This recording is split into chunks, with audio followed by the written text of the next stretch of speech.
Welcome to the setup video of the One-for-All antenna. This video will explain how to position and set up your new antenna. First, connect the coaxial cable attached to the antenna-in connector at the back of the TV or set-top box. This antenna can be installed wall-mounted or flat.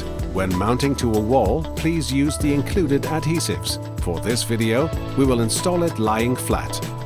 Position the antenna as high as possible, close to or in a window and facing the direction of the TV towers for best reception.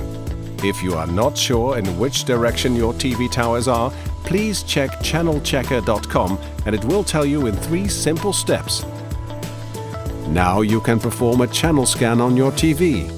Set the tuner mode of the TV to antenna first, then choose Channel Scan. With other TVs, this may be called Auto Program, Auto Tuning, Auto Scan or Channel Search in the setup menu of your TV. If the number of channels or the quality is poor, please change the antenna's position and repeat all steps. Remember to re-scan on your TV after whenever you move the antenna. With these few simple steps, you have just installed the One-for-All antenna. Happy viewing!